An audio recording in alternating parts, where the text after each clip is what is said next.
அனைவருக்கும் வணக்கம். இன்றைய தினமணி செய்தித்தாள்ல என்ன செய்திகள் இருக்கு அப்படின்னு சொல்லி பார்ப்போம். முதல்ல வந்து பார்த்தீங்கன்னா, இன்றைய திருக்குறள்.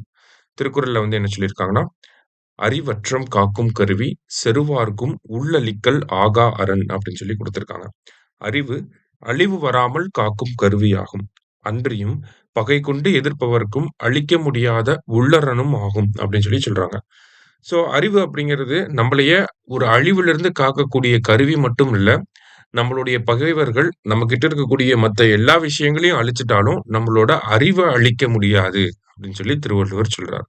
திருக்குறள் எண் 421 அதிகாரம் அறிவுடைமை அப்படிங்கிற அதிகாரத்துல. அடுத்தது 2025 ஃபிடே உலகக் கோப்பை. ஃபிடே அப்படின்னு சொல்லி பார்த்தீங்கன்னா, செஸ்ஸோட இப்ப எப்படி ஃபுட்பால்னா FIFA அப்படின்னு சொல்லி சொல்றோம். கிரிக்கெட்னா ஐசிசின்னு சொல்றோம் இல்லையா? அந்த மாரி செஸ்ஸோட கேம்ஸ வந்து மேனேஜ் பண்ணக்கூடிய இன்டர்நேஷனல் பாடி பேர் வந்து ஃபிடே. ஓகேவா? ஸோ இந்த ஃபிடே வந்து என்ன பண்றாங்க அப்டின்னா, உலகக்கோப்பை ஃபிடே வேர்ல்ட் கப் வந்து செஸ் வேர்ல்ட் கப் வந்து நடக்கப் போகுது. எங்க நடக்கப் போகுது அப்டின்னு சொல்லி பார்த்தீங்கன்னா, அக்டோபர் 31 ஸ்டார்ட் பண்ணி இந்தியாவுல கோவால நடக்கப் போகுது. சரிங்களா? ரொம்ப முக்கியமான ஒரு ஈவென்ட்டா மாறுது இது. ஓகே. எக்ஸாம்ல கேட்கறதுக்கு எதிர்பார்க்கலாம். சரியா? ஸோ அப்ப ஏன்னா யுபிஎஸ்சிலயே கேட்கறாங்க. செஸ்ல குகேஸ் வின் பண்ணதெல்லாம் யுபிஎஸ்சிலயே கேட்டாங்க. ஸோ அந்த மாரி இருக்கப்ப, நமக்கு ஃபிடே வேர்ல்ட் கப் 23 வருஷம் கழிச்சு இந்தியாவுல நடக்கப் போகுது. சரியா? ஸோ அதனால லொகேஷன் அத பார்த்து வச்சுக்கோங்க. இதுக்கப்புறமா இந்த கேம்ஸ் வந்து அக்டோபர் 31ல ஆரம்பிச்சு, நமக்கு ஆல்மோஸ்ட் நவம்பர் 27 வரைக்கும் நடக்கும். சரிங்களா? முடிஞ்சதுக்கு அப்புறமா மென்ஸ்ல யாரு வின்னர், விமென்ஸ்ல யாரு வின்னர் அப்படிங்கிறதையும் நம்ம தெரிஞ்சு வச்சுக்கிற மாரி இருக்கும். சரியா? ரைட். அடுத்ததா பார்த்தீங்க அப்படின்னா, ஸோ லாஸ்ட்டா வந்து ஜப்பான் ரிலேட்டடா ஒரு நியூஸ். அ ஜப்பானின் முதல் பெண் பிரதமர் அப்படின்னு சொல்லி குடுத்திருக்காங்க. ஸோ சமீபத்தில பார்த்தீங்கன்னா, ஜப்பானுடைய அரசியல் தலைமையில ஒரு சில மாற்றங்கள் ஏற்பட்டுச்சு.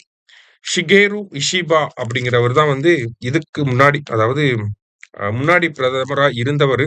அவரு வந்து ரிசைன் பண்ணியிருப்பார். ஓகேங்களா? ஸோ அவரு ரிசைன் பண்ணதுக்கு அப்புறமா தான் என்ன ஆயிருக்கு அப்படின்னு சொல்லி பார்த்தீங்கன்னா, புதிய பிரதமர தேர்ந்தெடுக்கிறதுக்கான ஒரு தேவை அப்படிங்கிறது எழுந்தது. ஸோ அதன்படி பார்க்கிறப்ப, ஜப்பானுடைய மிகப்பெரிய கட்சியா இருக்கிறது என்ன அப்படின்னு சொல்லி பார்த்தீங்கன்னா, லிபரல் டெமோக்ராட்டிக் பார்ட்டி. லிபரல் ஜனநாயக கட்சி அப்படின்னு சொல்லி சொல்லுவாங்க. ஸோ இந்த லிபரல் ஜனநாயக கட்சியுடைய தலைவரா இருக்கவங்க தான் யாரு அப்படின்னு சொல்லி பார்த்தீங்கன்னா, இந்த ஷனே தக்காய்ச்சி அப்படிங்கிற இவங்க. சரியா? அது மட்டும் இல்லாம பார்த்தீங்கன்னா, பொருளாதாரம் மற்றும் பாதுகாப்புத்துறை முன்னாள் அமைச்சராகவும் இவங்க பணியாற்றி இருக்காங்க. இப்ப அட்மினிஸ்ட்ரேட்டிவ் எக்ஸ்பீரியன்ஸும் இருக்கு. ஆ பார்ட்டியோட சப்போர்ட்டுமே இருந்தனால, இப்ப என்ன பண்ணியிருக்காங்க அப்படின்னா, ஜப்பானுடைய முதல் பெண் பிரதமரா தேர்ந்தெடுக்கப்பட்டிருக்கிறாங்க. சரியா? ஸோ இந்த கேள்வி வந்து நமக்கு எப்படி வேணாலும் கேட்கலாம். ஏன்னா, ஜப்பானோட ஃபர்ஸ்ட் விமன் பிரைம் மினிஸ்டர் யாரு அப்படின்னு சொல்லியும் கேட்கலாம். ஒரு டைம் வந்து ஜெர்மன்ல இதே மாரி தான் ஒரு அதிபர் தேர்தல் நடந்துச்சு. ஒரு புதிய நபர் வந்து தேர்ந்தெடுக்கப்பட்டார். அவரோட பேர குடுத்துட்டாங்க. ஆனா, அவரு எந்த கட்சிய சேர்ந்தவங்க அப்படின்னு சொல்லி இந்த வருஷம் நடந்த எக்ஸாம்லயே கேட்டிருக்காங்க டிஎன்பிஎஸ்சில. அதனால தான் அவங்க லிபரல் டெமோக்ராட்டிக் பார்ட்டி அப்படிங்கிறதையும் நம்ம தெரிஞ்சு வச்சுக்கணும் அப்படின்னு சொல்லி சொல்றேன். சரியா? ஸோ இன்றைய செய்தித்தாள்ல இருந்து முக்கிய செய்திகள பார்த்திருக்கோம். நன்றி. சுரேஷ் ஐஏஎஸ் அகாடமி வெற்றியின் முகவரி.